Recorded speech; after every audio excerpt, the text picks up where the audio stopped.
도움이 더 필요하시다면 언제든지 계속해서 부동산 시그널 열려 있으니까요. 문의 전화 주시기 바랄게요.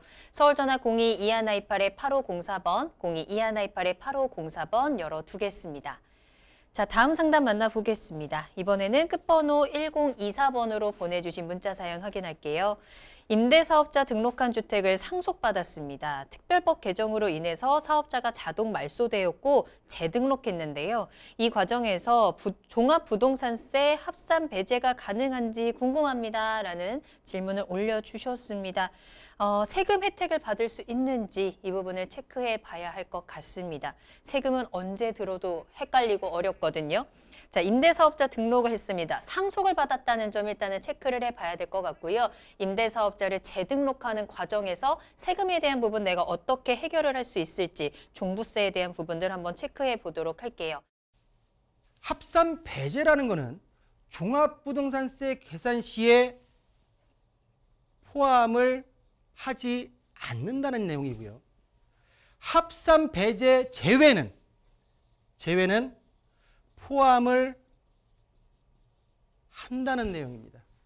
자, 다시 내부적인 세부적으로 들어가서 자, 보시는 2020년도 8월 18일 민간임대주택법 관련 특별법이 개정이 되면서 임대사업자가 자동 말소가 됐습니다. 아버지께. 이 부분은 뭐냐면 이때 법 시행이 이루어지면서 기존에 임대 의무기간이 만료된 단기 임대 사업자의 경우에는 8월 18일을 기준으로 해가지고 모두 자동 말소가 이루어졌습니다. 그러다 보니까 7개의 다세대 주택은 임대주택이 아닌 주택으로 되돌릴 수밖에 없는 상황이었고요. 아버지가 사망하신 후에 아들이 7세대를 매입 임대주택으로 등록을 하면서 이 주택이 합산에 배제가 되느냐라는 부분인데 서울 지역입니다. 가장 중요한 건 조정 대상 지역입니다. 규제 지역이죠. 그럼 왜 합산 배제에서 제외가 되느냐라는 부분을 좀 말씀을 드리겠습니다. 자, 먼저 근거된 법령 종부세법 시행령 제3조 1항 8호의 나목 1의 규정에 따라서 본 7세대는 종합부동산세 계산할 때 포함이 됩니다. 자, 그러면 법만 가지고선 얘기하기는 이해가 안 된다라고 말씀하실 텐데요. 이 부분을 풀어서 말씀드린다고 하면 종부세법에 있어서 합산 배제에 대한 정책이 크게 2번이 전환이 됐습니다.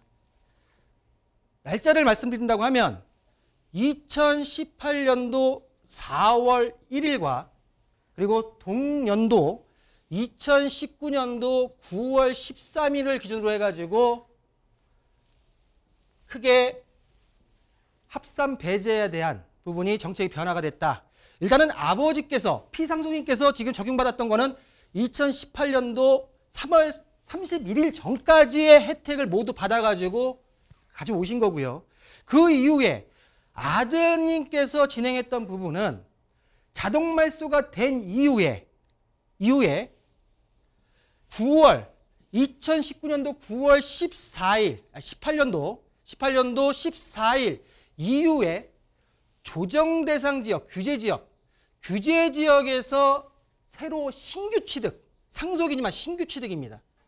신규 취득하는 부분에 대해서는 종합부동산세 합산 배제에서 제외하겠다 라는 법령이 2018년도 9월 14일부터 취득분에 한해서 진행을 그렇게 하겠다라고 나와 있기 때문에 지금 위에서는 법령을 말씀드렸지만 세부 내용을 말씀드린다고 하게 되면 본 7세대의 주택은 이 부분에 지금 9월 14일 이후에 신규 취득한 것으로 가름하기 때문에 본 종합부동산세 이번에 지금 고지서에 날라올 금액 안에 포함되어서 세금이 매겨졌다라는 부분으로 정리해 드리겠습니다.